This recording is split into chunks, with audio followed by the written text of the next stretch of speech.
देखो हम लोगों ने मैक्सिमा और मिनिमा के क्वेश्चंस काफ़ी कर लिए। अब देखो मैं तुम्हें कुछ क्वेश्चंस इंक्रीजिंग और डिक्रीजिंग फंक्शंस के कराता हूँ। हालांकि मैक्सिमा मिनिमा में भी हर जगह हमने इंक्रीजिंग डिक्रीजिंग का यूज़ किया है ना। इंक्रीजिंग डिक्रीजिंग का यूज़ मैक्सिमा मिनिमा में बहुत जगह पर था, तो वो सारे क्वेश्चन एक तरीके से इंक्रीजिंग डिक्रीजिंग के ही थे। लेकिन देखो फिर भी मैं तुम्हें कुछ अच्छे क्वेश्चंस अलग से भी इंक्रीजिंग डिक्रीजिंग के कराता हूँ। देखो ध्यान दो, मैंने क्या बताया था आपको इंक्रीजिंग डिक्रीजिंग में। जैसे कि मान लो ये हमारे पास एक फंक्शन है, देखो ऐसे करके ये इंक्रीजिंग फंक्शन है ना। इसको हम कहते हैं स्ट्रिक्टली इंक्रीजिंग, है ना।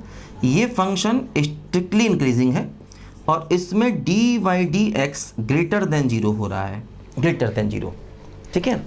अच्छा देखो ध्यान दो, जैसे अगर मैं एक फंक्शन बनाऊं ऐसे ऐसे ऐसे, अब देखो मैं कॉन्केविटी नहीं देख रहा, बस ये कॉन्केव अप है। मैंने बताया था कॉन्केव अप भी हो सकता है, कॉन्केव डाउन भी हो सकता है। डबल डेरिवेटिव पॉजिटिव होता है तो कॉन्केव अप होता है, डबल डेरिवेटिव नेगेटिव होता है तो कॉन्केव डाउन होता है। इसकी बात मैं पहले कितनी बार आपसे कर चुका हूँ, बस थोड़ा सा मैं आपको 5 मिनट में रिवाइज करा रहा हूँ। देखो ध्यान दो, जैसे ये फंक्शन है, ये इंक्रीज़ किया, कॉन्स्टेंट हो गया, इंक्रीज़ किया। देखो ये पूरे इंटरवल में कॉन्स्टेंट हुआ और जब कांस्टेंट हुआ तो इसका डिफरेंशिएशन जीरो हो गया, मतलब इसका differentiation greater equal to zero है।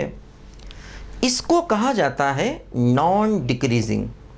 इस प्रकार के फंक्शन को कहते हैं नॉन डिक्रीजिंग या सिर्फ इंक्रीजिंग या मोनोटोनिकली इंक्रीजिंग। ध्यान देना, मोनोटोनिकली इंक्रीजिंग, ये सारे टर्म्स एक ही हैं, है ना। इसको हम देखो यहाँ पर क्या हो रहा है, d y d x greater than zero भी है और इस वाले पार्ट में d y d x equal to zero हो जाएगा जब फंक्शन हमारा कांस्टेंट है। Otherwise d y d x positive, d y d x positive. ठीक है, तो इस वाले पार्ट में d y d x equal to zero हो जाएगा, ध्यान दीजिए। ठीक है, तो इसको हम नॉन डिक्रीजिंग भी कहते हैं, सिर्फ इंक्रीजिंग भी कहते हैं और मोनोटोनिकली इंक्रीजिंग भी कहते हैं। हालांकि इन शब्दों में बड़ा कन्फ्यूजन है, कई बार सिर्फ इंक्रीजिंग कह देते हैं और उनका मतलब स्ट्रिक्टली इंक्रीजिंग होता है, लेकिन आईआईटी क्लियर लिखता है कि कहाँ स्ट्रिक्टली इंक्रीजिंग है, कहाँ सिर्फ इंक्रीजिंग है। ठीक है, ध्यान दो। अच्छा अब देखो जैसे क्या होता है, कई बार मैंने बताया था पहले भी आपको, जैसे मान लो ये फंक्शन है, ऐसे गया ऐसे गया, मतलब देखो इसमें क्या हो रहा है, देखो एक पॉइंट पर डिफरेंशिएशन जीरो है, इस पॉइंट पर डिफरेंशिएशन जीरो है, तो क्या होगा, देखो इसको ओवरऑल हम क्या कहेंगे, इसको ओवरऑल कहेंगे d y d x greater equal to zero.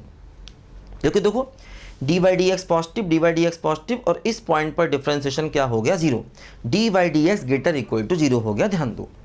ठीक, तो देखो अब यहां पर भी d y d x greater equal to zero है, लेकिन ये फंक्शन स्ट्रिक्टली इंक्रीजिंग है, ध्यान देना, स्ट्रिक्टली इंक्रीजिंग है ना। एस टी मतलब स्ट्रिक्टली इंक्रीजिंग है, ध्यान देना ये फंक्शन।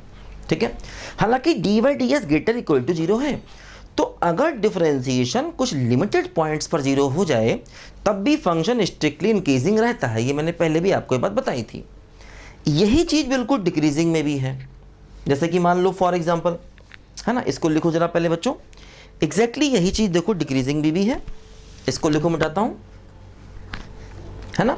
ध्यान देना, अगर डिफरेंशिएशन 1 या 2 या 3 या 4 या लिमिटेड पॉइंट्स पर जीरो हो जाए, मतलब पूरे गैप में जीरो ना हो, जैसे यहाँ पर डिफरेंशिएशन पूरे एक इंटरवल में जीरो है, तो ये नॉन डिक्रीजिंग है, ध्यान देना, नॉन डिक्रीजिंग।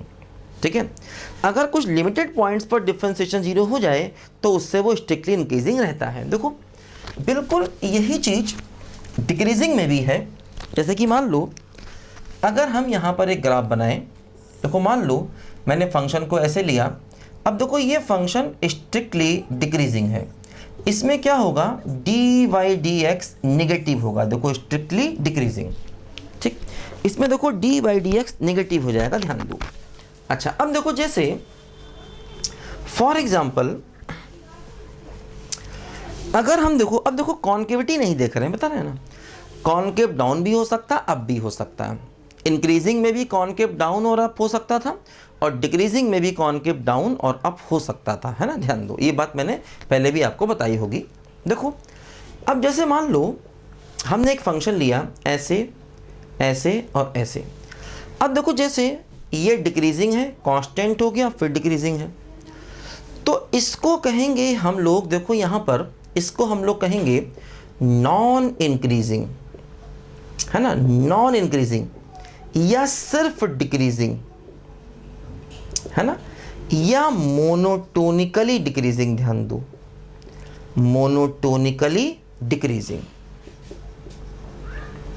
ठीक, अब देखो इसमें क्या होगा, इसमें d y d x lesser equal to 0 होगा। ध्यान देना, जैसे इस हिस्से में d y d x negative, इस हिस्से में d y d x negative, इस हिस्से में डी वाई डी एक्स 0, है ना। लेकिन देखो फिर ध्यान दो, जैसे अगर मान लो फॉर एग्जांपल एक फंक्शन डिक्रीजिंग है, ऐसे आया और देखो ऐसे। अब देखो जैसे इस पॉइंट पर डिफरेंशिएशन 0 हो गया, इस पॉइंट पर डिफरेंशिएशन 0 हो गया, तो मतलब हम कह सकते हैं कि d y d x lesser equal to 0 है। डिफरेंशिएशन नेगेटिव 0 फिर नेगेटिव, तो ये जो फंक्शन है देखो ध्यान दो, इसको भी हम स्ट्रिक्टली डिक्रीजिंग ही कहेंगे, स्ट्रिक्टली डिक्रीजिंग। ये सिंबल डिक्रीजिंग का है, चाहे d y d x lesser equal to 0 क्यों ना हो। और ध्यान देना, कॉनकेव अप डाउन कैसे भी हो सकता है। जैसे मान लो डिक्रीजिंग है, कॉनकेव डाउन है, डिक्रीजिंग है देखो कॉनकेव अप है। देखो जैसे ये डिक्रीजिंग है, कॉनकेव डाउन है। अब डिक्रीजिंग है तो d y d x negative है ना, और कॉनकेव डाउन है तो डबल डेरिवेटिव भी निगेटिव है। देखो डिक्रीजिंग है तो d y d x negative है, कॉनकेव अप है तो डबल डेरिवेटिव देखो पॉजिटिव है। ध्यान दो, है ना। तो कॉनकेव अप डाउन कैसे भी हो सकता है, चाहे इंक्रीजिंग हो चाहे डिक्रीजिंग हो। जैसे मान लो अगर हमने ऐसे बनाया ग्राफ, देखो जैसे ये इंक्रीजिंग है तो d y d x positive है, कॉनकेव अप है तो देखो डबल डेरिवेटिव भी पॉजिटिव है। ठीक है, मान लो देखो मैंने ऐसे ग्राफ बनाया, देखो इंक्रीजिंग है तो d y d x positive है, ठीक है, कॉनकेव डाउन है, देखो डबल डेरिवेटिव निगेटिव हो गया। ध्यान दो, ठीक। तो डबल डेरिवेटिव से कॉनकेविटी का मालूम चलता है और इंक्रीजिंग डिक्रीजिंग से डिफरेंशिएशन का मतलब है ना।